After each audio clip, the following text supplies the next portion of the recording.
Amen.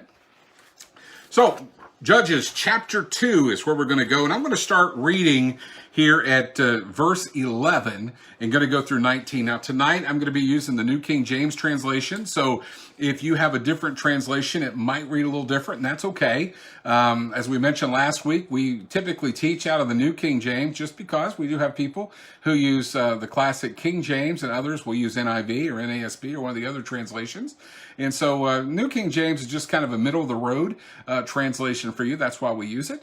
For my own personal Bible study, my personal favorite is the NIV translation. But let's go into Judges chapter 2, starting at verse 11, and I want to share with you some of these scriptures. 11 to 19 is what I'm going to read. So let's read all of those together, and we're going to see where the judges came into this whole picture. So Judges 2, verses 11 to 19. Here's what it says. Then the children of Israel did evil in the sight of the Lord, and they served the Baals. That's the different idol worship. And they forsook the Lord God of their fathers, who had brought them out of the land of Egypt. And they followed other gods from among the gods of the people who were all around them. And they bowed down to them, and they provoked the Lord to anger. Well, if you want to know what it takes to make God angry, here you go. We just found out. So basically, again, the reason we're in chapter 2 is I want you to see the state of God's people. All throughout history, God's people have been blessed by the Lord, and he turns from them. And I always like to get a little preachy when we read that, because we're no different. How many people do you know that God is just simply blessing left and right, and when their situations turn around, they get better, you don't see them at church anymore. You don't see them praising God anymore. They just kind of move on. And so the people of Israel, who we just learned was delivered from bondage and God delivered them. Now they're worshiping every other god out there. And it said the Lord provoked the Lord to anger. Again, we're in Judges chapter 2, verse 13, if you're catching up with us. And you can flip to it, find it, and we'll catch you up.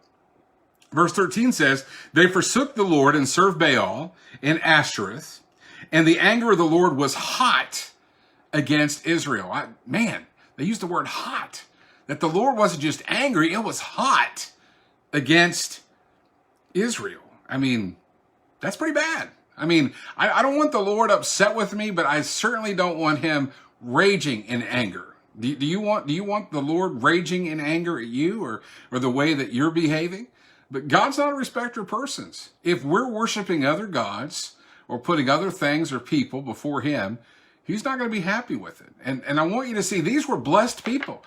These were people who served God, who knew that they had been delivered by God. Their ancestors had been blessed by him, but they had turned their back on him. Again, setting the scene for Gideon. This is what was going on in this day. And it says, so he, the Bible says, talking about God, so he delivered them into the hands of the plunderers who despoiled them, and he sold them into the hands of their enemies all around, so that they could no longer stand before their enemies. They were no longer able to stand up for themselves. They were no longer to defend themselves. They were no longer able to fight for themselves. God basically made them powerless. He was going to teach them a lesson. And one of my greatest fears as a follower of Christ and a believer of Christ who's saved is I don't ever want to give a reason to make God angry at me. He's an all-loving, all-forgiving God, but, he's given us free will, and we make a lot of choices, and what we choose to do with our life does matter. And here we see that they've just turned against him, and God has basically made them powerless. Why would he do that? He loved them. He had a covenant with his people, right? You be my people, I'll be your God. It was a very loving agreement that he had with his people. One of the strongest that you can have, this covenant promise. But now the people aren't holding up their end of the deal, and God is going to allow the circumstances to be hot, through this anger, and it's going to shift their behavior or try and drive them to be corrected.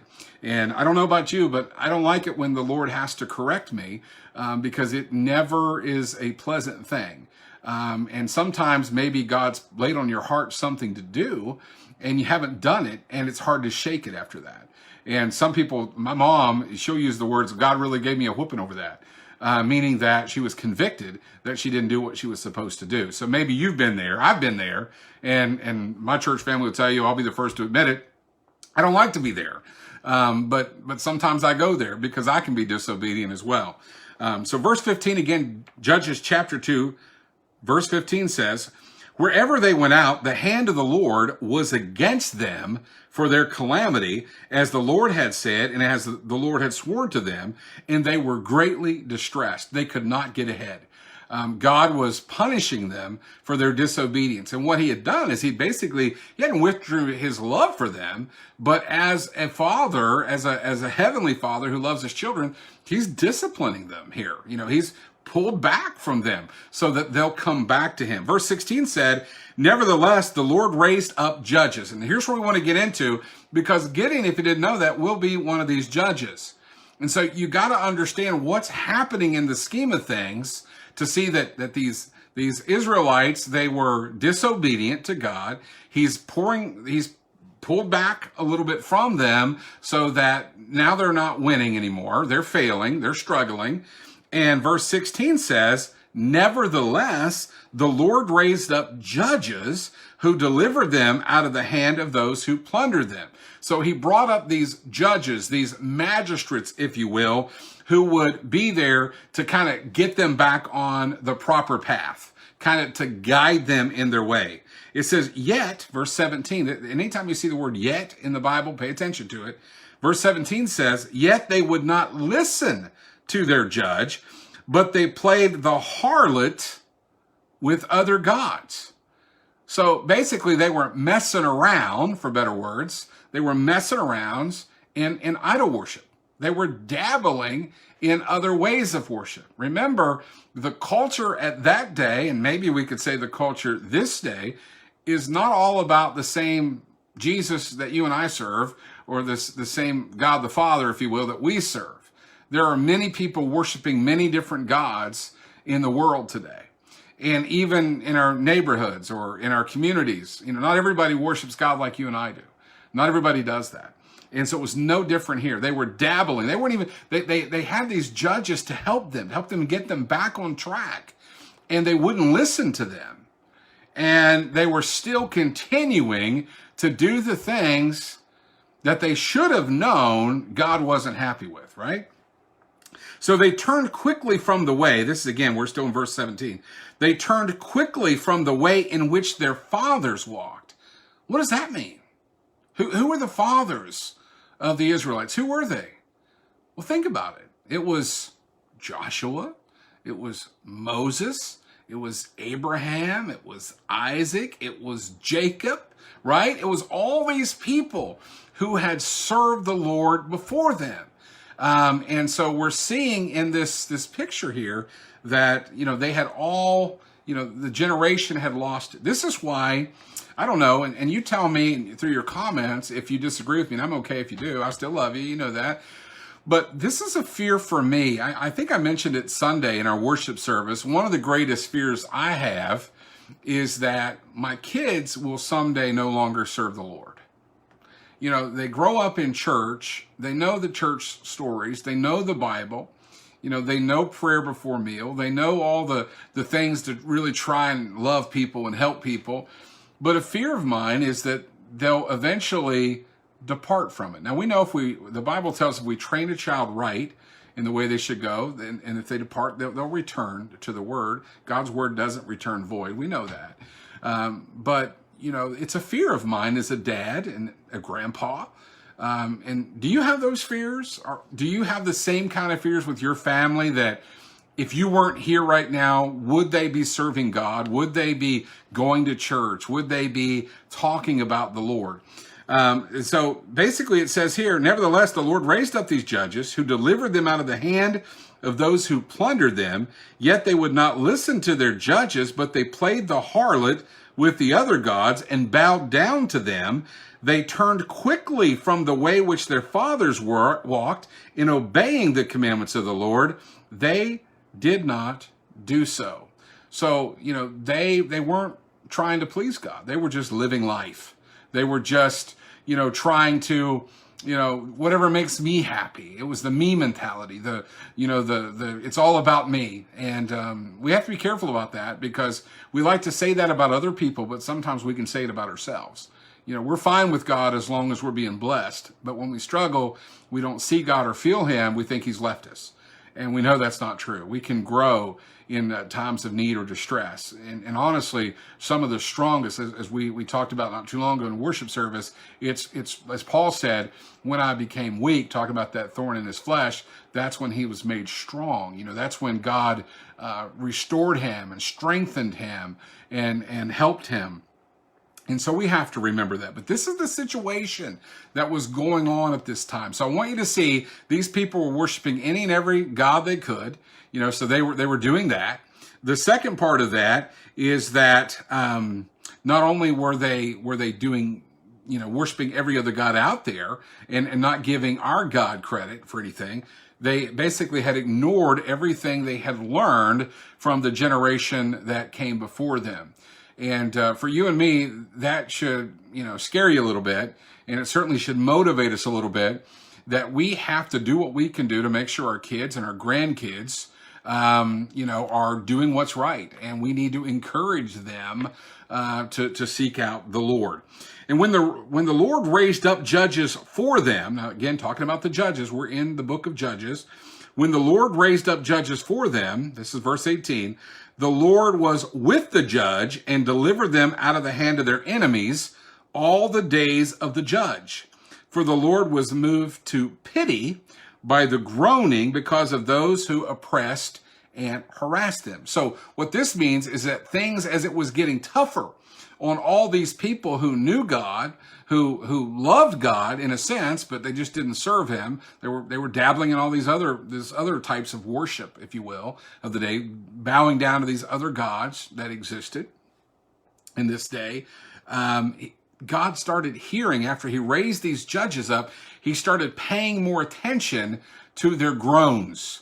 It wasn't just a woe is me groan. Why is nothing ever going right? It wasn't that. It was they were feeling the persecution, the consequence of those bad decisions. And God is paying attention to them because he raised up judges. He's not only inspiring and helping them, but he's listening to what those who are suffering at this time are saying. Again, we need to see all this, because in a minute, when we get over to chapter 6, where we start the Bible study, you're going to see that God actually is going to respond in the first part of chapter 6 to these people. But you need to understand all this stuff here that we're reading about in chapter 2, that's the setting. People are no longer worshiping gods. They have turned away. God is raising these judges up to help them, to get them on the right path. They're not really listening to them. But now that they're in place, God is willing to turn his ear toward them, to hear from them, hear from the people, and respond accordingly through the judges. That makes sense? And I think when you really look at it that way, it's going to make so much sense when we get to chapter 6, because you see what people were doing. You know that God was angry, and we read that. He was red hot angry, right? We just read that. He was hot angry. And so he'd had enough.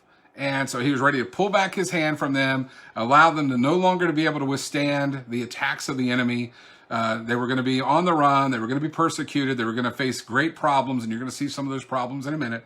But then once the judges were raised, he began to listen to their groans, the people's groans, because of this persecution, this consequence of their action. So verse 19, again, Judges chapter 2, verse 19. We're almost done with 2, so we can jump over to chapter 6. Again, Judges chapter 2, verse 19. And it came to pass, and anytime you see that in the Bible, that means sometimes later. Anytime you see that, and it came to pass, just you can substitute in sometime later. We don't know how long that was. It's not immediately, but sometime later, we could say, when the judge was dead, that they reverted and behaved more corruptly than their fathers by, again, following other gods to serve them and bow down to them. They did not cease from their own doing, nor from their stubborn way. So this is just one big cycle, one big circle. it's we'll follow you today, we'll not follow you tomorrow. We'll follow you today, we'll not follow you tomorrow. There's a consequence for not following. We get right, and then there's another consequence because we're not following. That was the cycle that was going on in the setting of these judges. So let's go back and go even deeper into the Pentateuch, back in the Old Testament, the first 5 books of the Bible, and let's see what it says about judges there. Because in Deuteronomy, as part of the law that Moses gave, in Deuteronomy chapter 16, verse 18, it says this, as part of the priestly law, it says, "You shall appoint judges and officers at all your gates, which the Lord your God gives you according to your tribes, and they shall judge the people with just judgment. You shall not pervert justice. You shall not show partiality, nor take a bribe." And it says, "Because the bribe blinds the eyes of the wise and twists the words of the righteous. You shall follow what is altogether just, that you may live and inherit the land which the Lord your God is giving you." So if you look at this whole issue of judges and how this works, then we have to understand that this position of judge was created by the Lord for this sole purpose, and he is going to raise up these judges in the time that we're reading about now, and one of those judges will be Gideon. So now let's flip over to chapter 6, and while you get over to Judges chapter 6, let me give you a couple things to keep in mind. One is, what was the problem for the judges in this day? Now, let me give you a little bit of a quick history here that will be interesting. Remember King Saul, right? Not Paul, but Saul, King Saul, the first king of Israel, came after the judges. All right? So we're talking about judges. But the people no longer wanted judges, they wanted a king.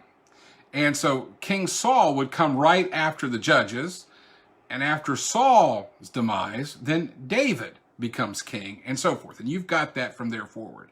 But if you look at the whole picture, where the judges fit in, the judges were with the different tribes of Israel. They were all spread out all across Israel as a country, and these judges were with them to help judge God's people in those different tribes.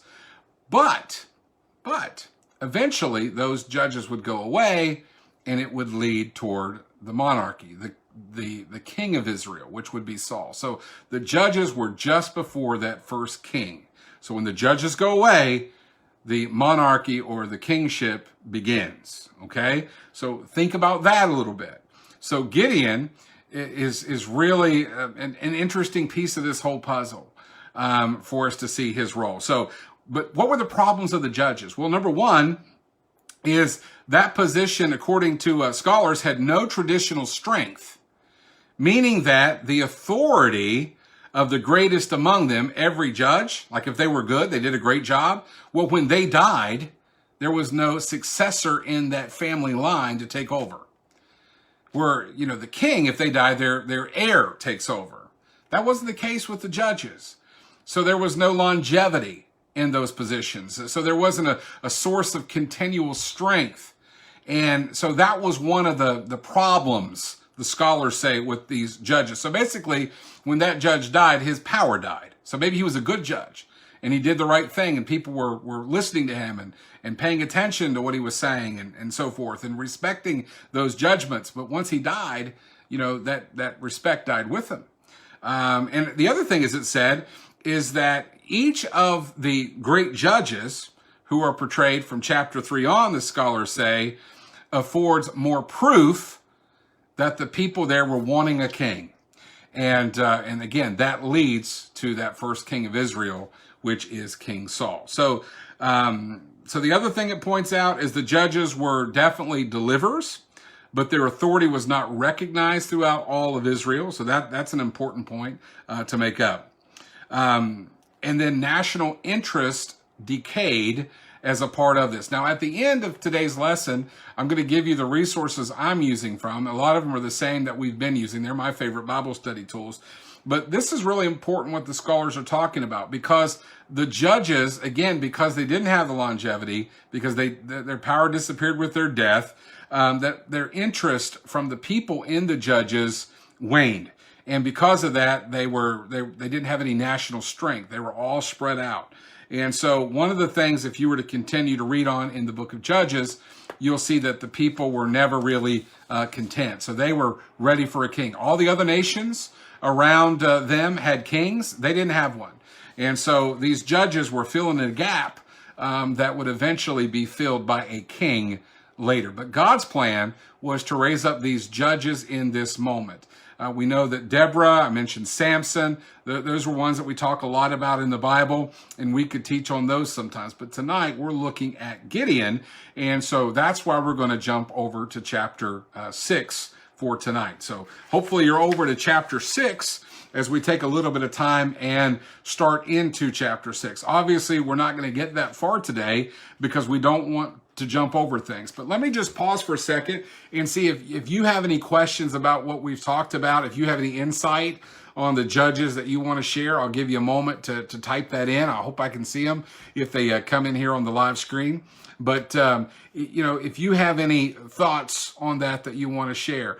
The bottom line is, I think the big thing with this setting, the scene, is that the people were doing evil in God's eyes, and they forsook the love that the ancestors had for God and began serving these other gods, these other people.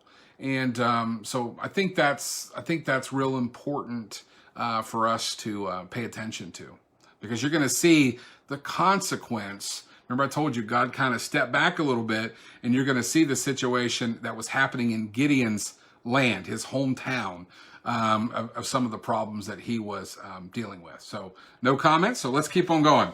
So before we start reading chapter 6, let me just give you a couple more background points. According to the Moody Bible commentary, Gideon's part of the Bible represents the largest portion of the book of Judges.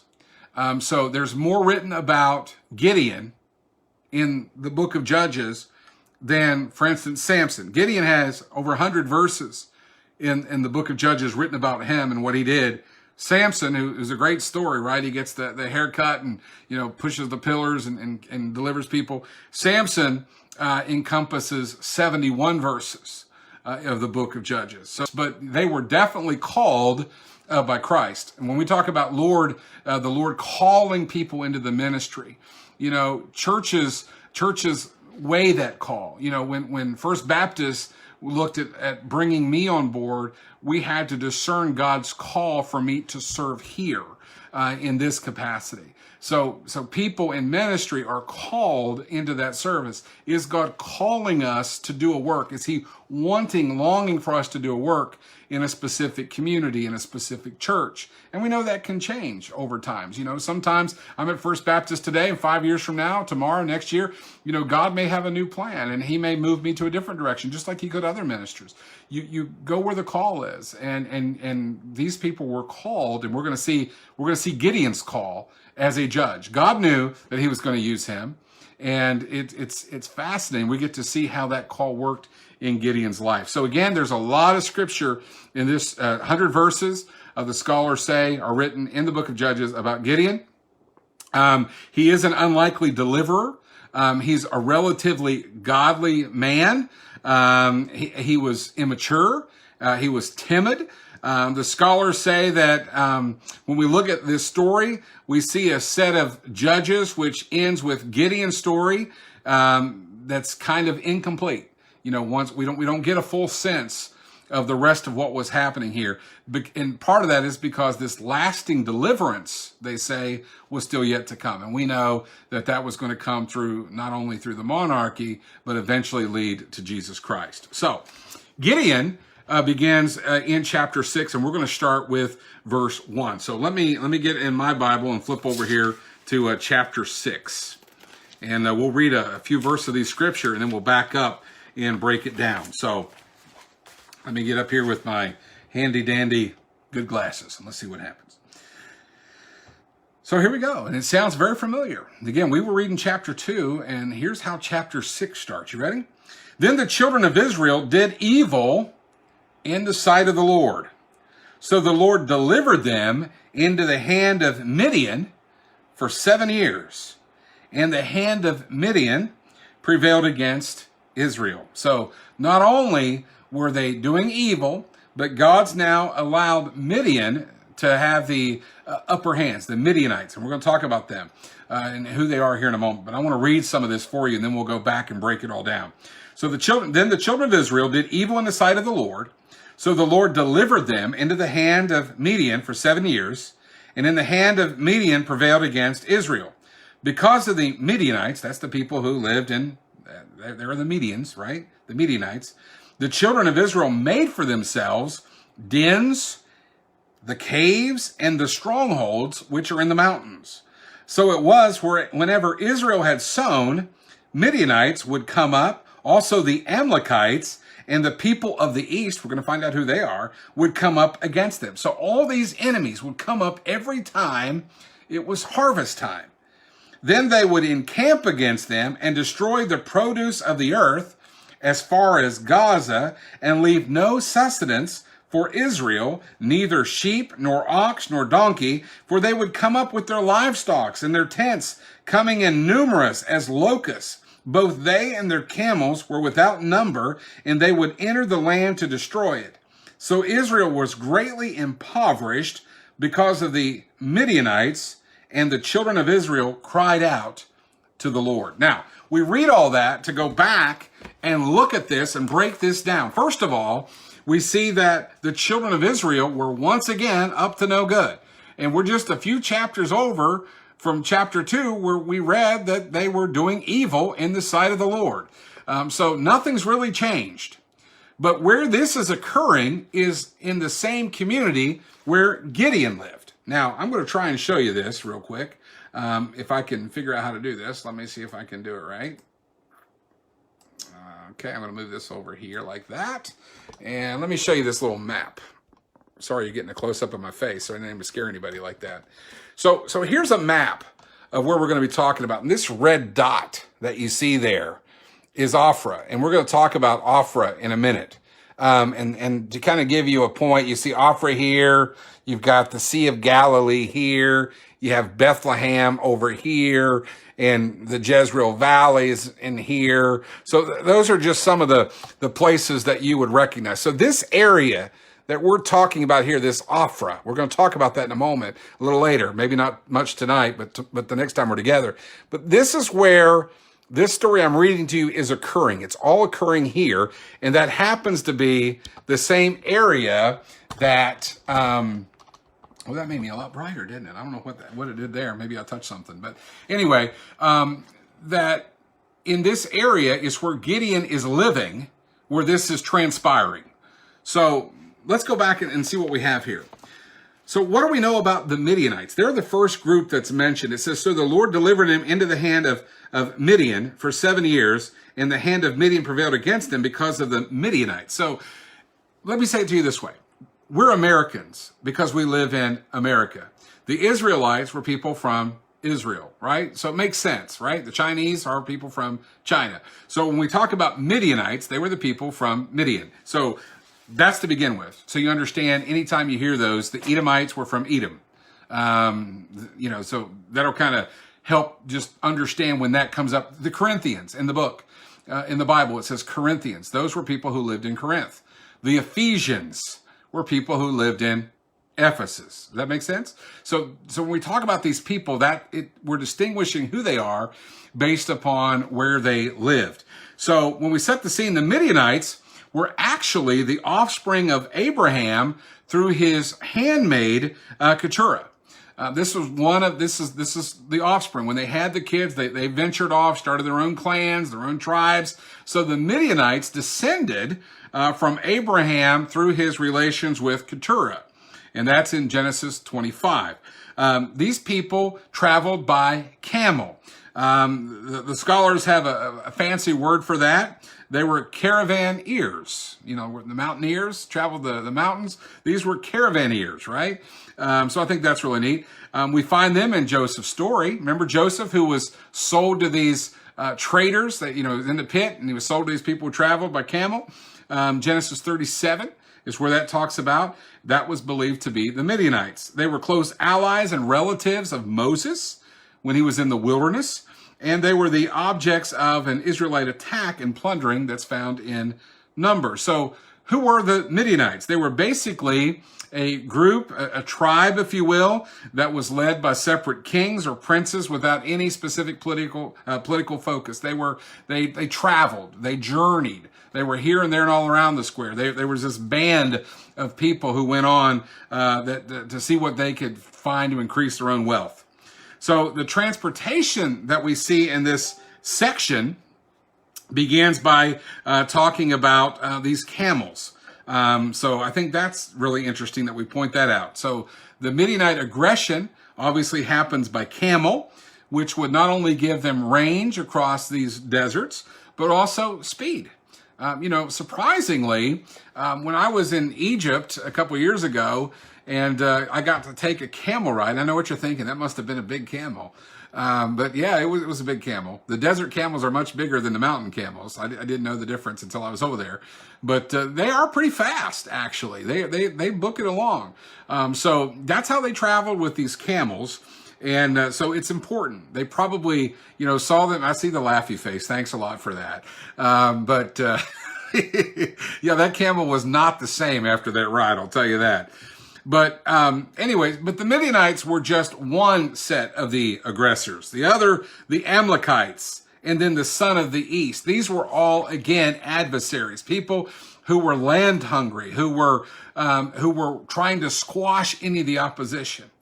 And in a minute, when we start talking about what they were doing with Israel here, or what they were doing to the Israelites here, you're going to see that it's very interesting because they don't take the crops, they destroy them.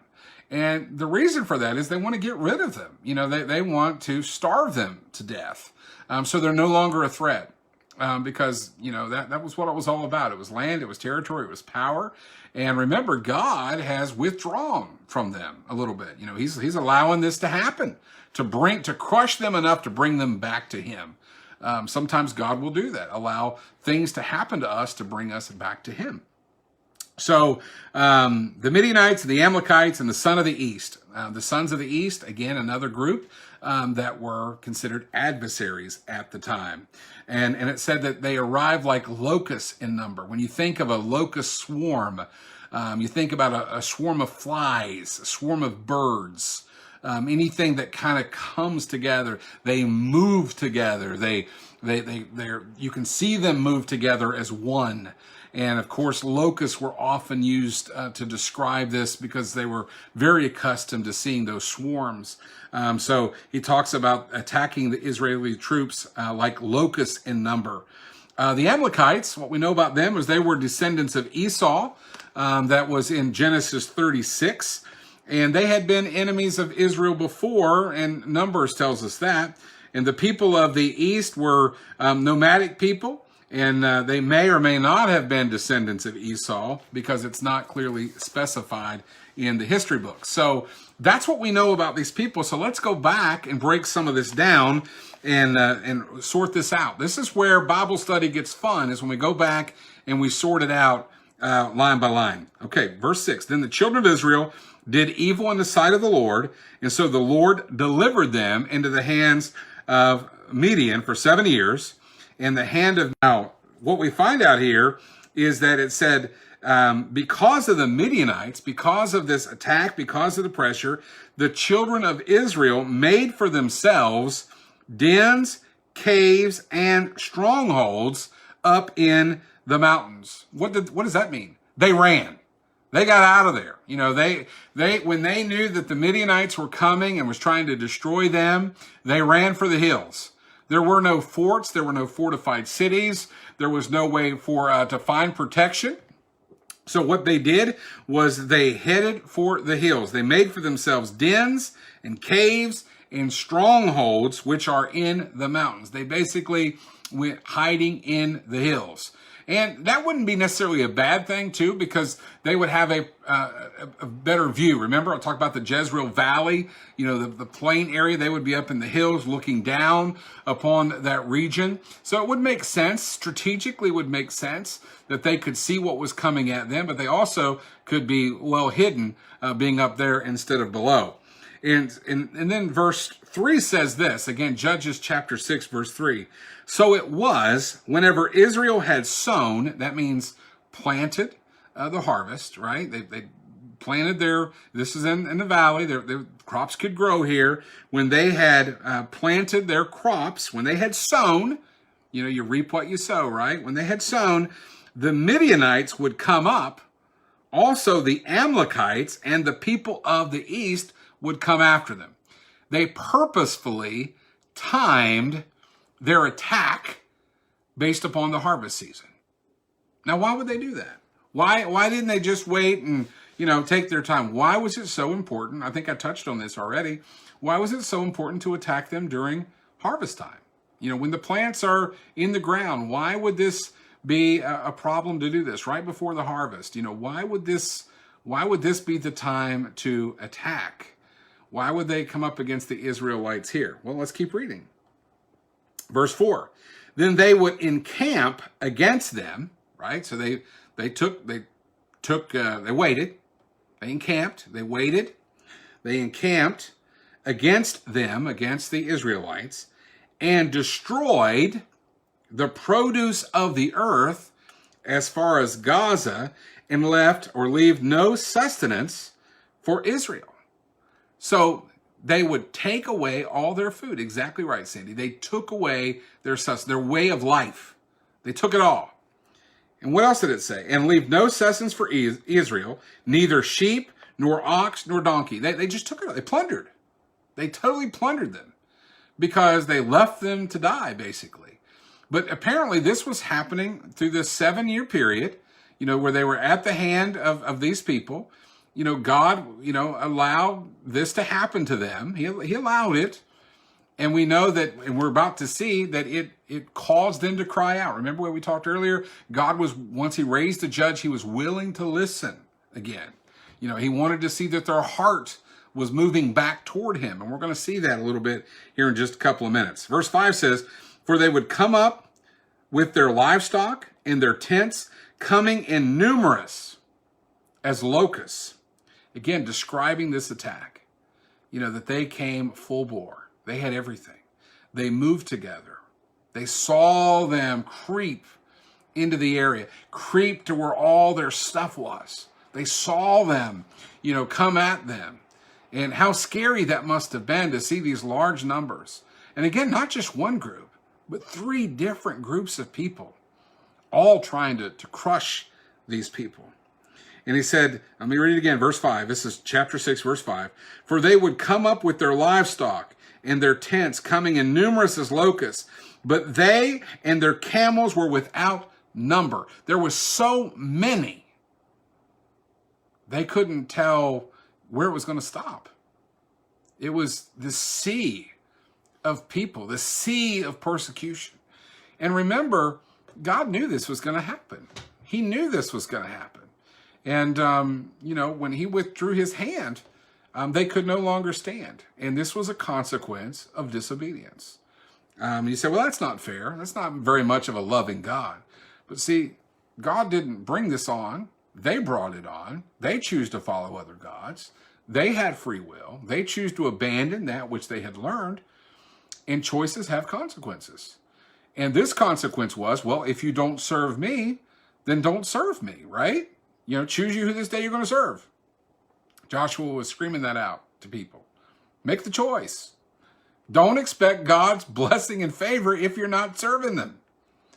I never understood people who don't like church or don't like Christianity, but they want God's blessing. It's weird. It's like, I hear there's a lot of people who want nothing to do with godly things or church or anything else, but they want to go to heaven. And I find that strange because heaven is where God is 24/7. Heaven's worship. If you don't like to worship here, you're not going to like it in heaven. Because here we get out in an hour and a half, right? Heaven's for eternity. I never understood people wanting that. But truthfully, a lot of people want God's blessing, but they don't want to serve him. They don't want to serve him. They want to do it their way. But they want his favor. And then they get upset when they don't have it. But this is a good example. But we see that God knew what was going to result here. The result is they're going to come back to God. They're going to turn back like they always had. Verse 6. And this shows the current estate of Israel. And what I mean by that, the current state of Israel, because we see the impact that this rush on them had caused. We see the impact of these three groups descending upon the Israelites. See, God just didn't allow one to come and, nickel and dime them. He sent this overwhelming force. He allowed them all to come at them. And they were under such pressure that they had no other way to go. These other gods weren't helping them. These other gods weren't saving them. And they're going to turn and go back to the one true living God as a result. So let's look at verse 6. Let's see the impact of all this. Verse 6. So Israel was greatly impoverished. What's impoverished mean?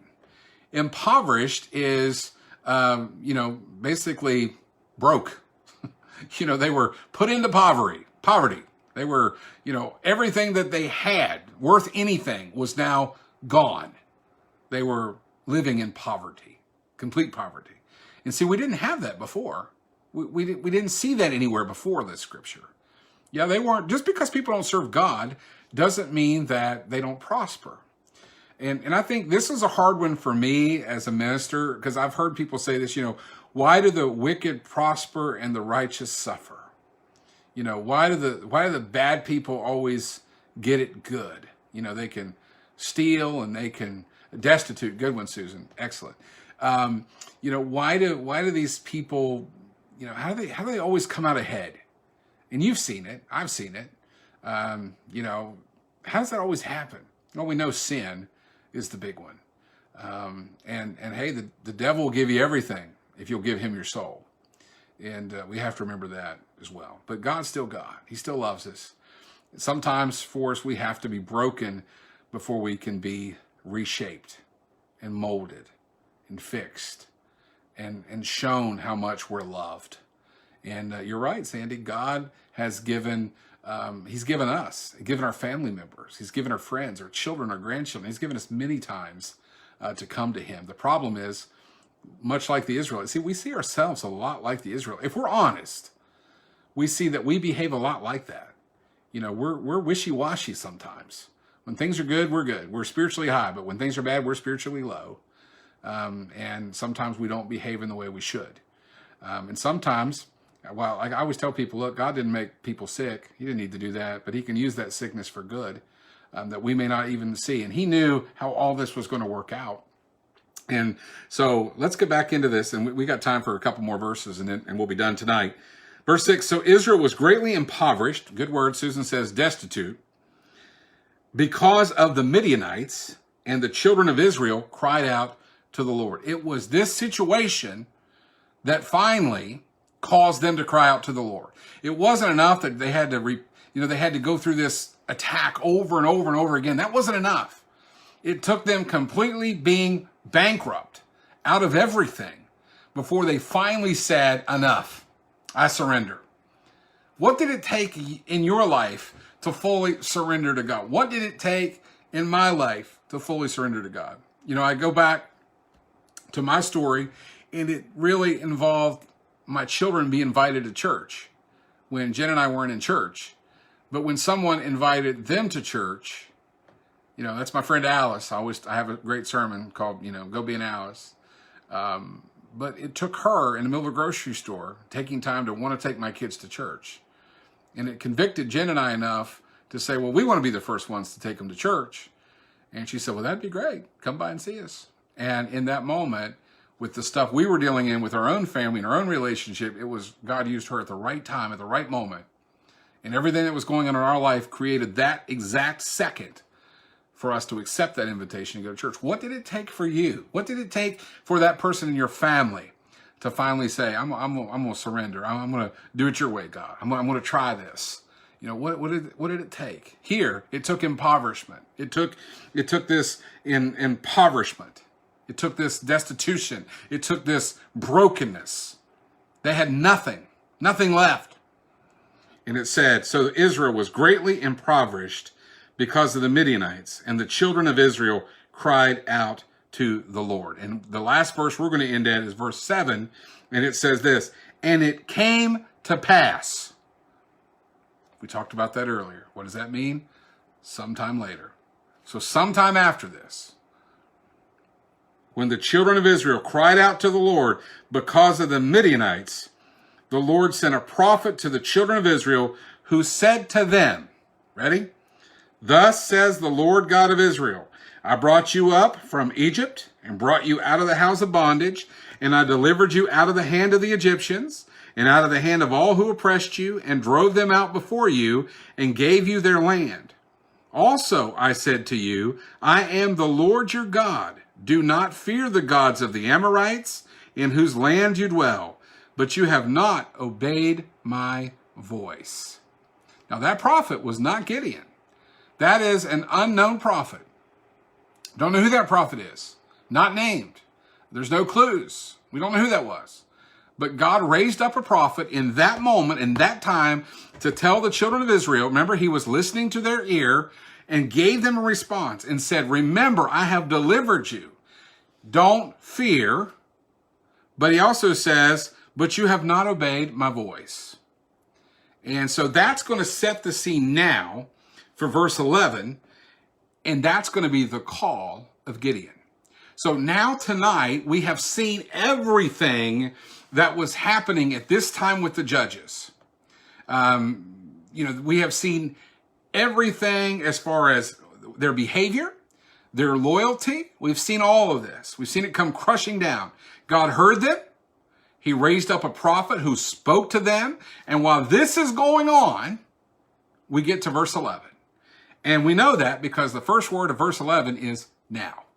So while this is happening, while God's dealing with them through this prophet, he's ready to start dealing with Gideon.